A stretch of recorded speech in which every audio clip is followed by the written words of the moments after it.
السلام علیکم عزیز طلباء، کیسے ہیں آپ نے آج کے کلپ نمبر 1 میں سبق نمبر 7 کی پڑھائی کی۔ کلپ نمبر 2 میں آپ نے اس کے مشکل الفاظ کی املا اور اس کے الفاظ کے معنی کیے۔ اب ہم اس کلپ میں اس کی مشق کو حل کریں گے۔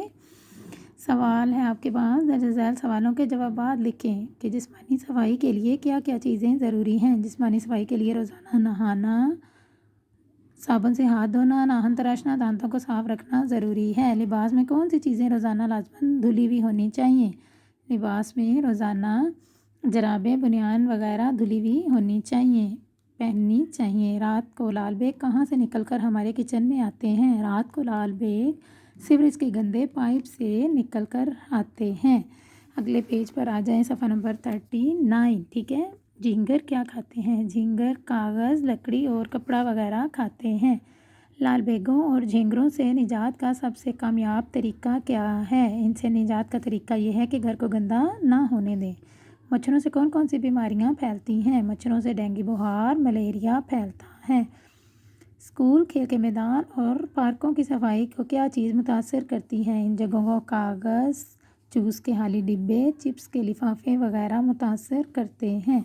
اگلا سوال ہے ہمارے پاس، مناسب الفاظ لگا کر خالی جگہ پر کریں۔ مچھروں سے بچاؤ کے لیے اپنے ماحول کو صاف رکھنا ضروری ہے۔ مچھروں کے انڈے سے ان گنت بچے نکلتے ہیں۔ کوڑا کرکٹ گلی یا نالی میں نہ پھینکیں بلکہ کوڑا دان میں ڈالیں۔ کھانا کھاتے ہوئے سر آگے بڑھا کر کھانا کھائیں۔ جھینگر کو کھانے کی وہ تمام چیزیں پسند ہیں جو انسان کھاتے ہیں۔ اگلا سوال آپ کے پاس ہے، درج ذیل واحد کی جمع لکھیں۔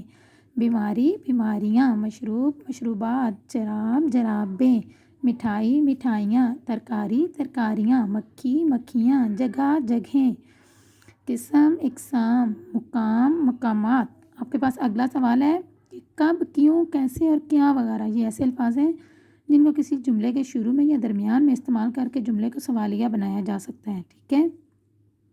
اب انہوں نے ہمیں کچھ جملے دیے ہیں، ہم نے ان چاروں الفاظ کو کب، کیوں، کیسے اور کیا کو استعمال کر کے تو جملے بنانے ہیں۔ یہ آپ آ جائیں صفحہ نمبر 40 پر، ٹھیک ہے۔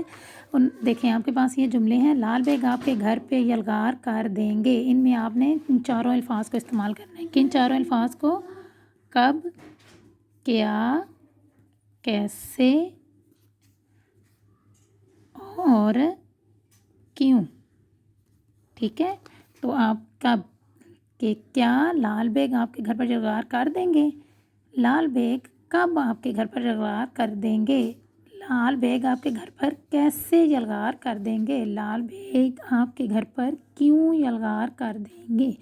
یا میں نے آپ کو ایک جو ہے وہ پھر اس طرح سے کرنا سکھایا ہے۔ یہ اگلی تینوں جو آپ کے پاس ہیں جملے، ان میں آپ کب، کیا، کیسے اور کیوں استعمال کر کے ان جملوں کو آپ خود کریں گے، ٹھیک ہے۔ اب مشق کیجئے، بار بار مشق کی اس کی دہرائی کریں گے تو آپ کو انشاءاللہ یہ اچھے طریقے سے آ جائے گا۔ اللہ تعالیٰ آپ کا نگہبان ہو۔ اللہ حافظ۔